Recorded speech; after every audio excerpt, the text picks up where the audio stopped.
The Buffalo Bills are past the midpoint of training camp, and the picture is becoming as clear as a Bills logo reflected in the Vince Lombardi trophy. We're talking about it today on the Ralph Rant. Let's go. Welcome to the Ralph Rant, your source for hard-hitting Buffalo Bills takes. Now, here's your host of the Ralph Rant, that veteran watcher of generations of Bills teams, the prophet who predicted Josh Allen's greatness, that opinionated so-and-so you've walked out on parties because of. The Ralph. Welcome to the Ralph Rant. I am your host, The Ralph. Thank you ever so much for being here today. We are talking about the Buffalo Bills now past the midpoint of training camp. And in fact, they just concluded the return of the blue and red scrimmage last evening at the stadium as of this recording. So we're going to discuss what's going on in camp and how the picture is really crystallizing.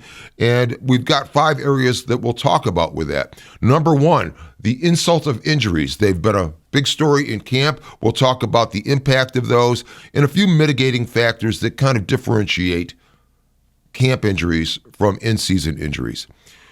And then we'll move on to my segment I've entitled Next Man Up, Up, and Away. The Up, Up, and Away, of course, referring to the old Superman show. If you are old enough to have seen a game at the Rock Pile, you'll remember the old Superman show. And I believe the Buffalo Bills create Supermen out of rookies and young guys just because they're able to get some minutes on the field. And we'll talk about how that's possible. Then we'll move on and get into the offense where we're discovering that everyone's still eating and even eating a little bit more. The appetites have gotten larger, the menu's a little bigger, and the food is just outstanding. And then we'll talk about Ryan Nielsen, who apparently is still a secret. There's a great story associated with that, and a great story of how this defense is looking so far, per my predictions weeks ago. And then finally, we'll take a visit to the enemy camps. We're going to look around the league at a few teams that have particular interest to the Bills, including, of course, our divisional opponents. And we'll get a feel for what's going on in those camps and what we might expect from those teams once we move into the season. So before we get into everything, I just want to thank everyone for all the subscriptions, likes, and the attention the channel has gotten.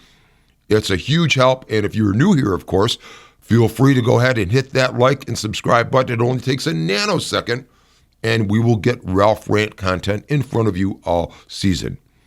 But let's talk about the preseason. Go.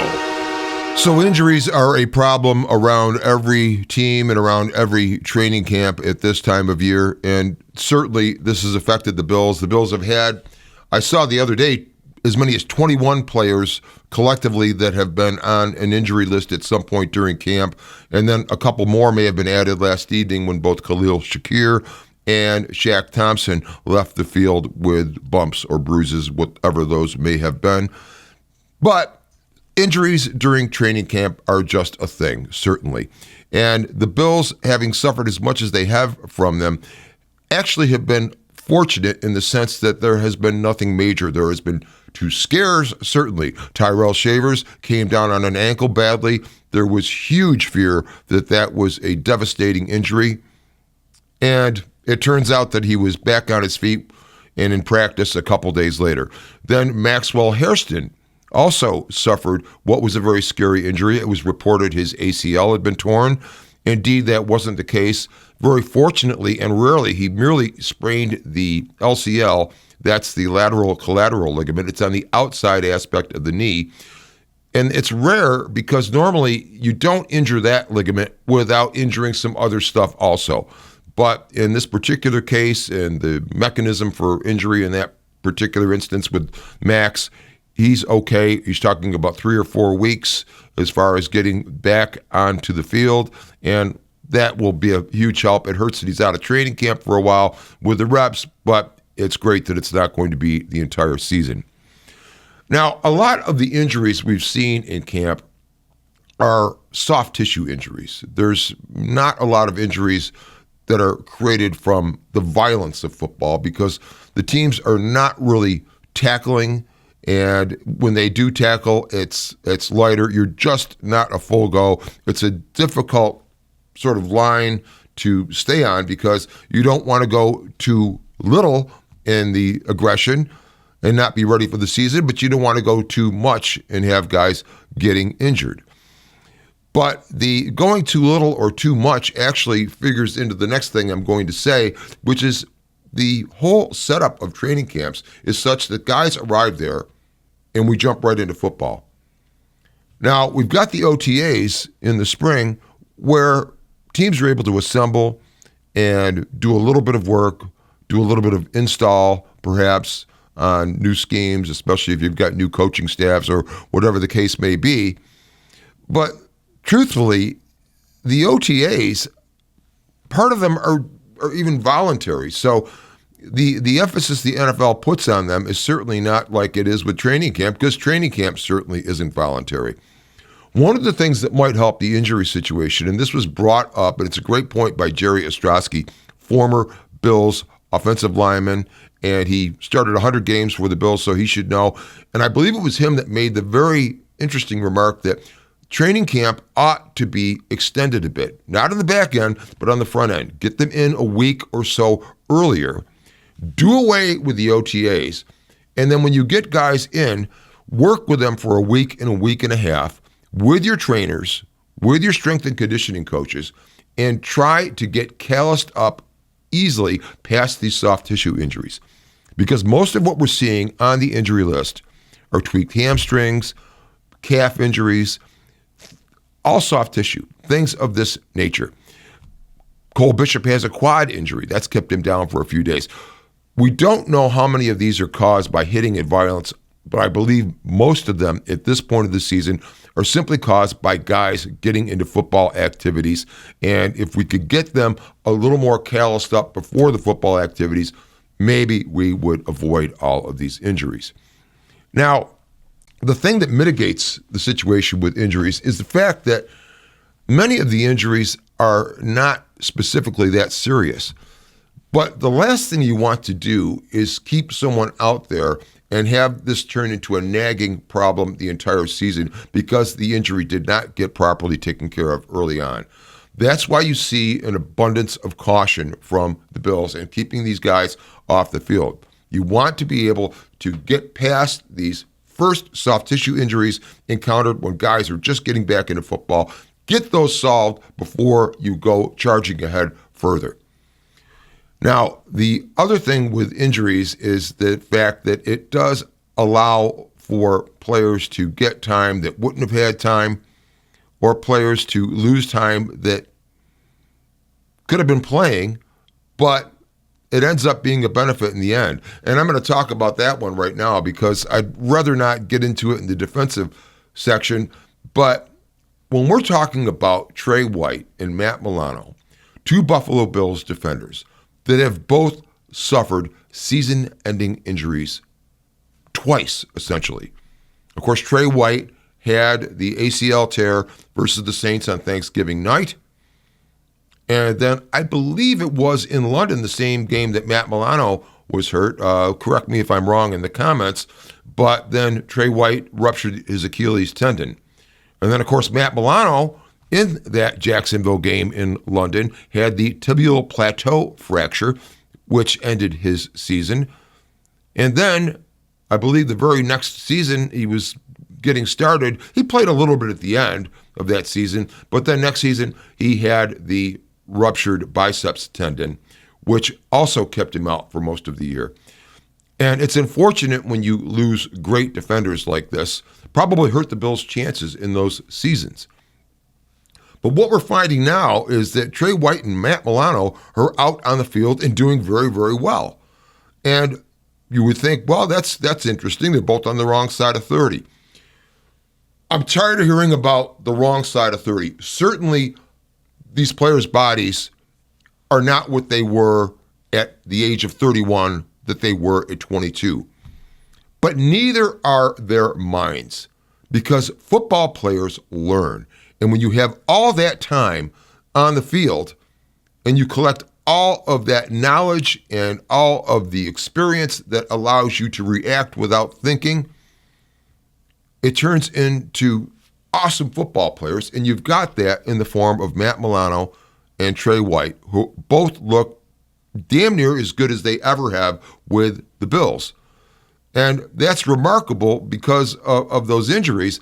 But what gets left out of this, and I've believed this for a long time, and I saw the point made the other day, the fact that they had the injuries meant that they missed quite a few games over the 2 seasons, each of them, that they were out.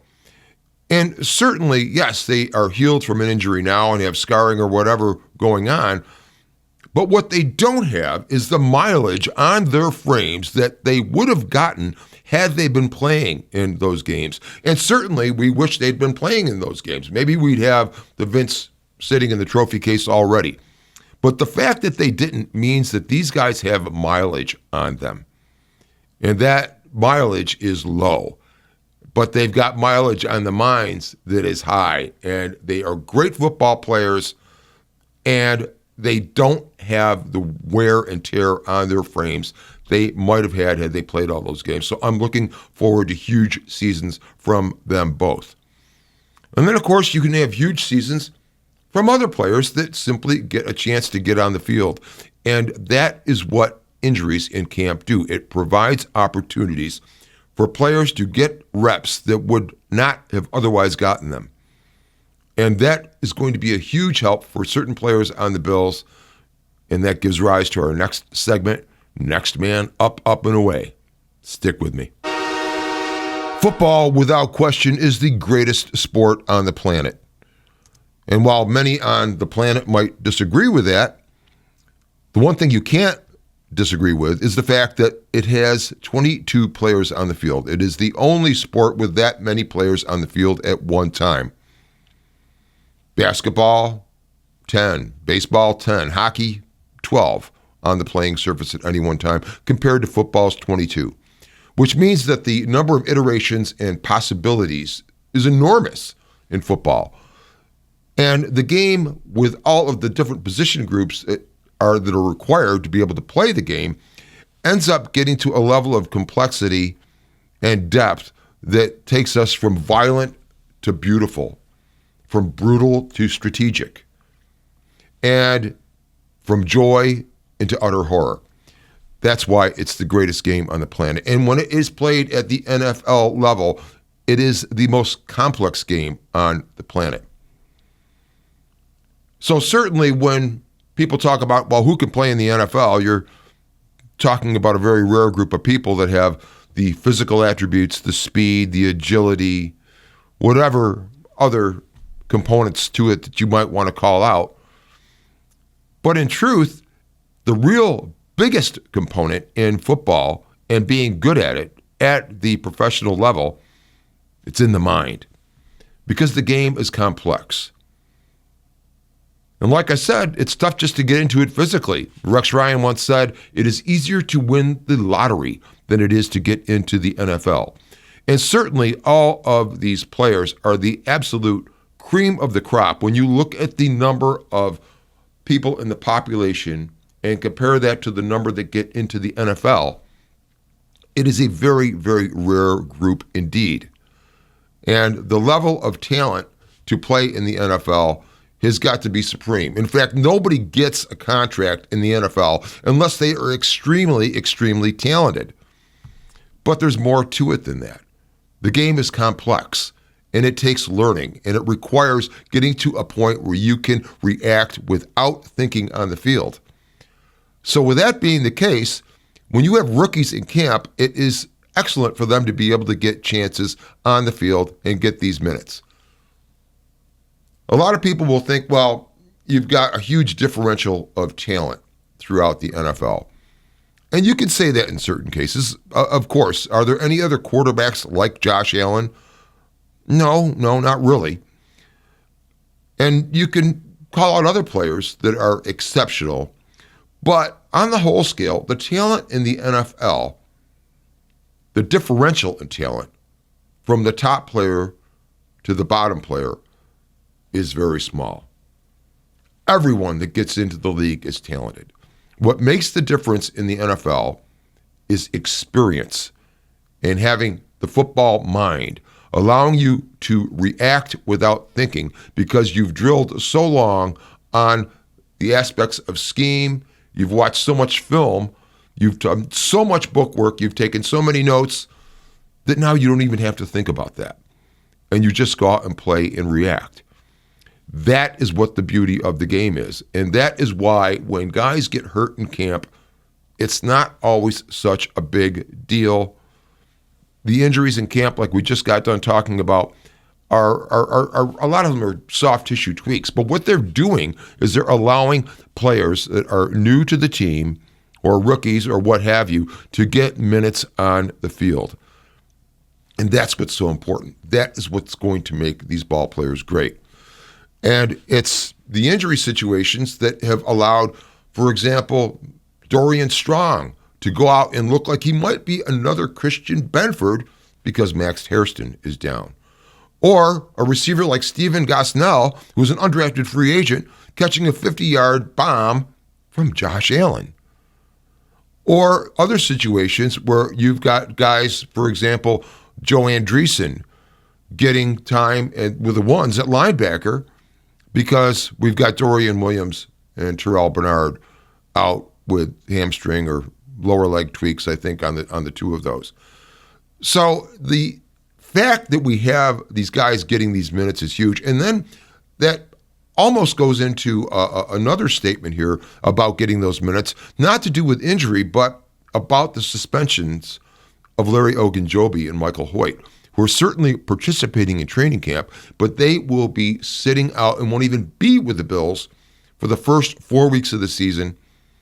And then they can be with the Bills for the last 2 weeks, although they're still suspended and cannot participate in games.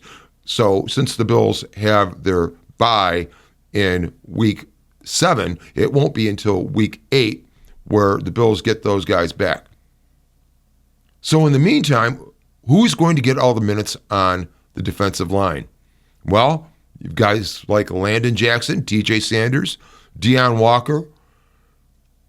They're going to get a lot of minutes early in this season, which is going to be a huge benefit to the Bills' defense later on. Because when Ogunjobi and Hoyt return, and these rookies have 6 games of action under their belt, the rotation is going to be scary. It's going to be scary, people.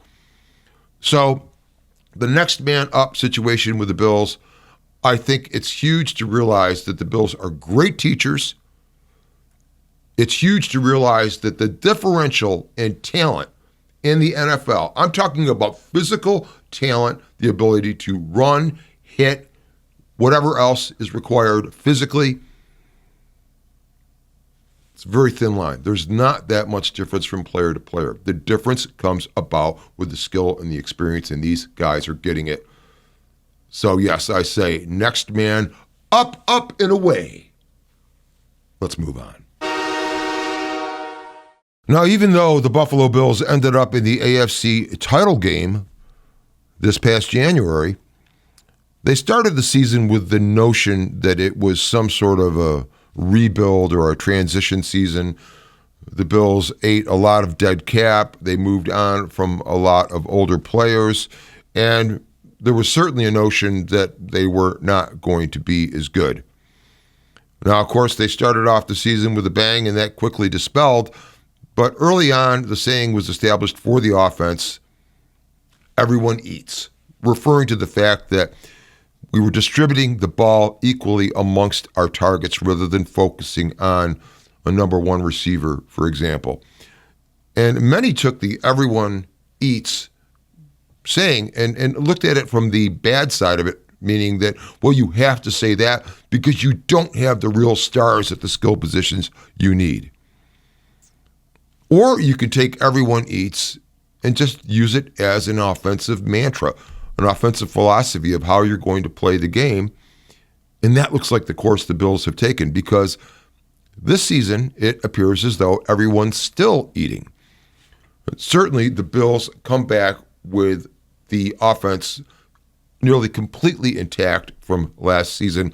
Truthfully, the only changes are the addition of receivers Josh Palmer and Elijah Moore, in addition to, of course, the draft picks we've gotten. And we'll talk about one of those, Jackson Hawes, as we get into this. But the one thing that's apparent so far this season And the reason that everyone's still eating is because Josh Allen has arrived, it appears, at a new level of proficiency. Josh is to the point where I know he's not thinking, he's out on the field creating art. And this is what the greats do, because they're not thinking any longer. They're just reacting. And like I said, what he is doing is art. And certainly the everyone eats situation now being everyone's still eating is in place because he's hit a lot of different receivers. And the receiver room actually looks pretty good. Keon Coleman has looked great. A little bit of roller coaster thus far. But on the other hand, Keon has got that nasty look he had before he was injured last season. I'm looking for great things from him. Certainly the additions that I mentioned, Josh Palmer and Elijah Moore, have been great. We've been seeing a lot of progress from them. And Khalil Shakir has been great. We've had a couple of guys down, Curtis Samuel.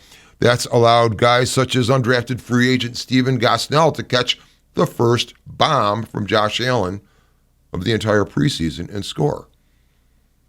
So the everyone's still eating has great implications, but we can talk about what's actually happening a little bit, because what we are seeing are more concentrations on the longer passes. We've seen Khalil Shakir farther down the field than we remember seeing him last season in doing those sort of short or intermediate routes. We've seen Keon Coleman down the field. So the everyone's still eating business makes this offense look great. You've got continuity across the offensive line. And we talked in the last segment about injuries and how that allows for opportunities for younger players.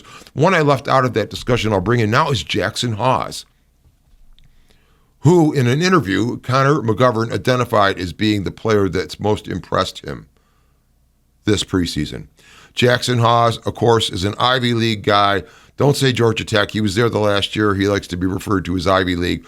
But he does come into the NFL as the best rookie blocking tight end. And he has gotten minutes on the field. He looked good in OTAs, catching everything that was thrown his way. And now he's getting minutes in preseason because Dawson Knox has had a tweaked hamstring.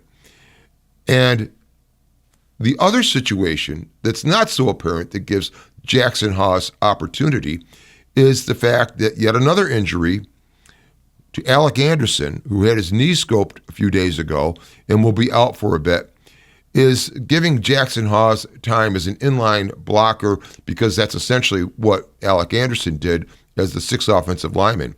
Except Jackson Hawes has demonstrated some ability in the passing game to maybe chip on a rushing defender and then leak out a little drag route, just find a soft spot in the zone, catch a ball, and go a few yards.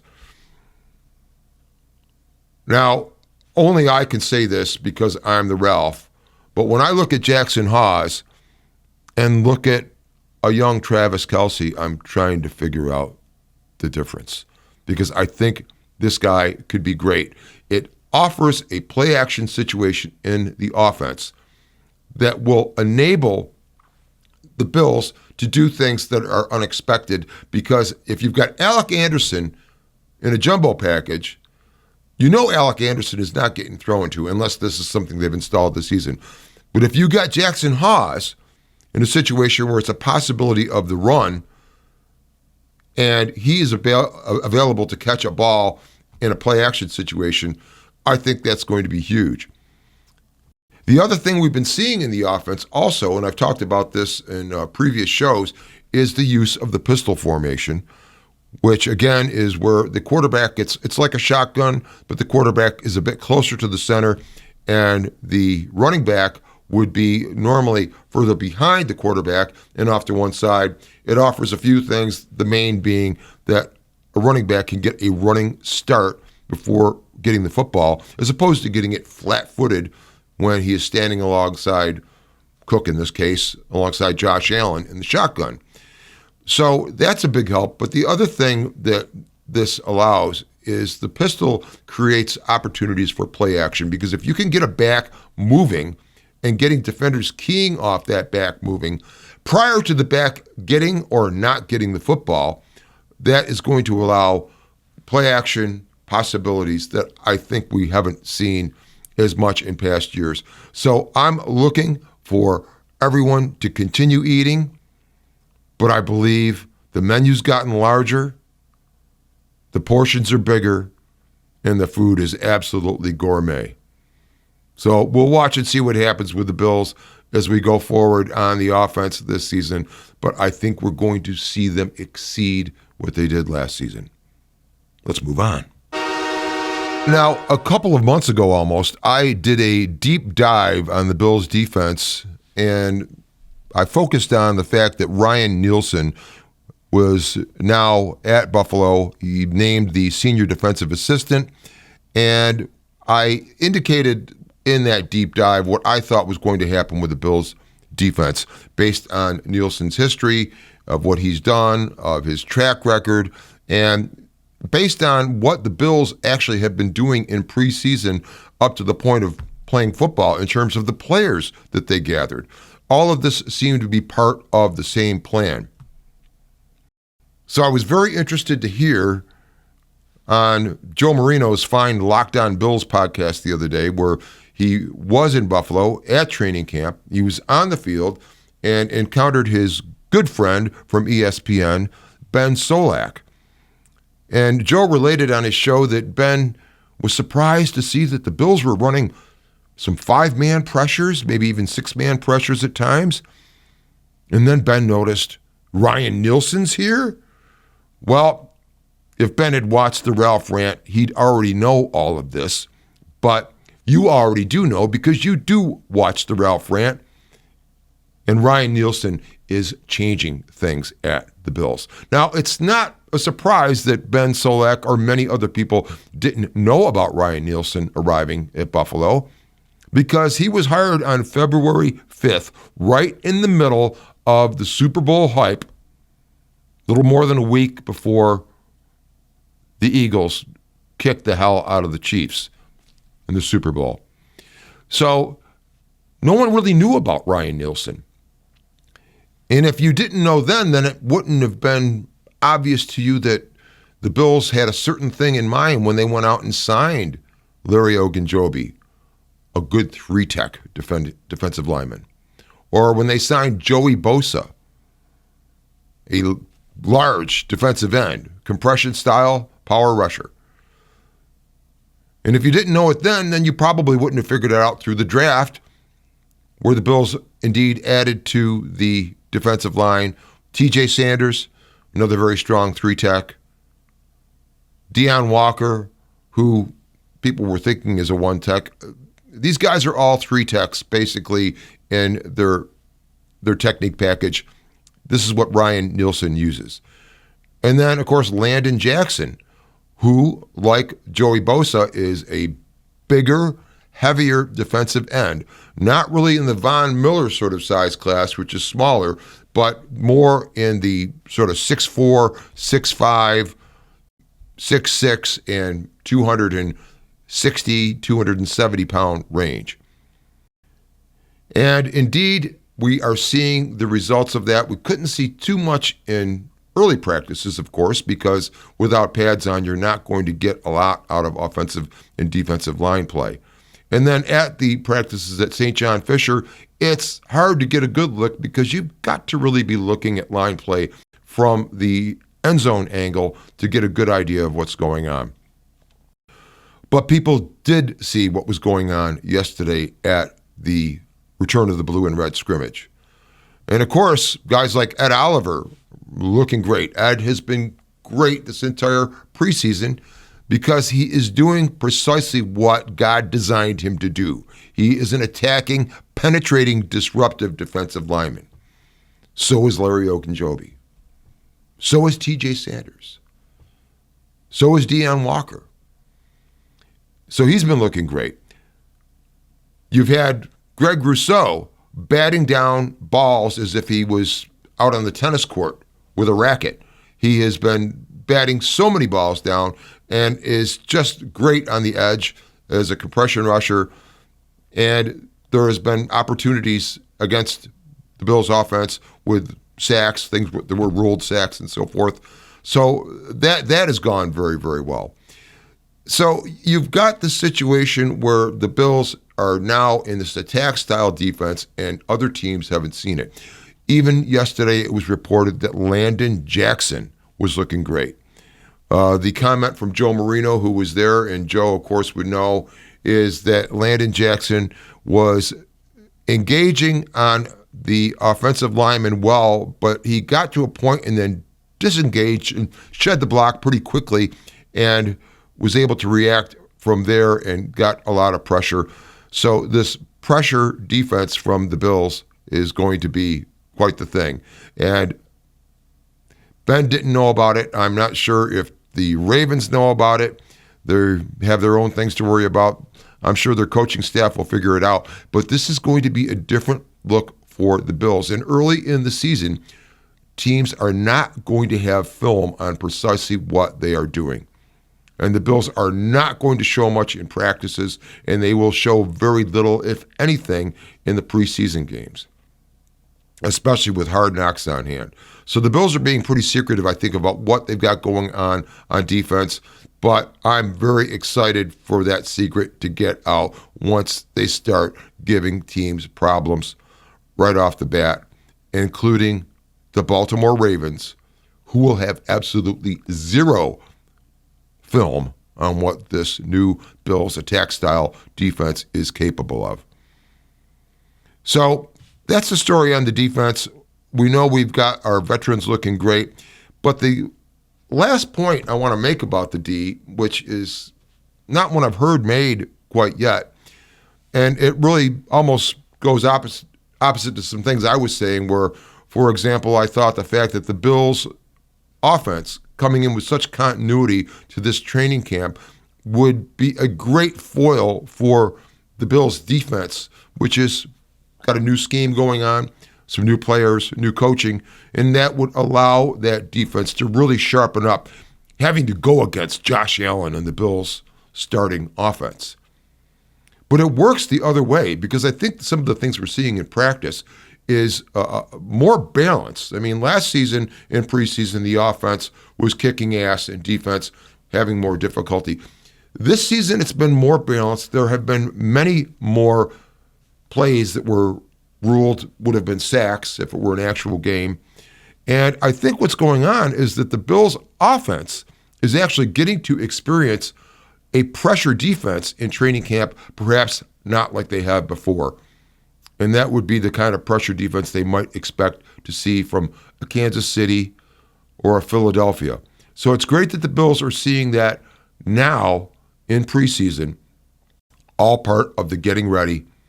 And I'm looking forward to seeing what it looks like. I know we all can't wait. But let's move on now, and we'll talk about the enemy camps. All right, to close out the podcast today, we are going to talk about some enemy camp news. That would be teams that the Bills may be facing this season. Obviously, we won't cover them all because many of the injury situations that are going on in those camps will have resolved themselves by the time those teams meet the Bills. However, in the case of the Ravens in the season opener on Sunday night, September 7th, Isaiah Likely, tight end, has a broken bone in his foot, has undergone surgery, and is questionable for week 1. I doubt the Ravens will put him out there. If this were a playoff game, and in a sense it is, but if this were a playoff game at the end of the season, they might push to get him on the field. But for a season opener with the entire season out in front, I doubt they'll put him out there. Also, Zay Flowers, receiver, for an undisclosed reason, is listed as questionable for that game. So that's tough for the Ravens having to come in and face this brand new attacking style Bills defense, missing a couple of skill players. We'll see how that goes. Now, the other camps I have looked into are those of our division rivals. And we'll start off with the Jets, where Justin Fields suffered a lower leg or foot injury. I believe he's missing some time in camp. Not good for them. He'll probably be back soon enough, but certainly with a brand new coach, Aaron Glenn, the entire staff, the new system, and of course, Justin Fields being new to the Jets, that cannot be good for them. The other word coming out of Jets camp is that Aaron Glenn is running very rugged practices. The Jets are doing more tackling than other teams are doing, and I don't know if he's setting a tone there. I don't know if that's how he conducted affairs in Detroit, but that is what is going on. The only other news out of Jets camp, apparently according to defensive tackle Quinnen Williams, Jets draftee Armand Membu, offensive lineman, is really strong. So that's the word from the Jets. Next, we'll get to the Patriots, and then you'll understand why I'm saving the Dolphins till last in a moment. But in Patriots camp, the big news is the receivers. We've gotten some weapons for Drake May. Well, they happen to be Buffalo Bills leftovers. That would be Mac Hollins and Stephon Diggs. Now, Mac Hollins are excited about because Mac is big. He is good blocking outside as a receiver, and the Patriots are going to try to run this season. They've got Travion Henderson in the draft, and they are concentrating on trying to get that running game going. Now, the other interesting thing out of the camp is that they're talking about Stephon Diggs being almost impossible to cover in small spaces. Now, I'm going to give Diggs the benefit of a doubt. He's calloused up after coming off an injury, similar to what we talked about with both Trey White and Matt Milano. And plus, he's got all his experience. So he could be a threat for them, and they're very excited about what's going on with Stephon Diggs. The other thing I've heard is that they want Drake May to run more. They want him to be more like Josh Allen. I guess so they can try to compete in the division. The only problem with Drake May trying to be more like Josh Allen is that he ain't Josh Allen. So we'll see how that works out. And again, this is a team with a brand new coaching staff, brand new systems going in place, and they're having to go face a Bills team that's got continuity on offense and something scary happening on defense. And finally, we'll get to Dolphins camp, where great content creator Kyle Krabs of Locked On Dolphins presented the information in a good and bad and ugly categories, or buckets, if you will. And to start off with the good, their running back Alexander Madison is running very hard, and there is some good things going on with the offensive line. They haven't had stability there for years. So that is one of the good items to hear. The bad, running back Jalen Wright is fumbling a lot. And their new acquisitions, Darren Waller and Julian Hill. Waller has been hurt. He's not been in. It's difficult to get a new player going without getting those reps.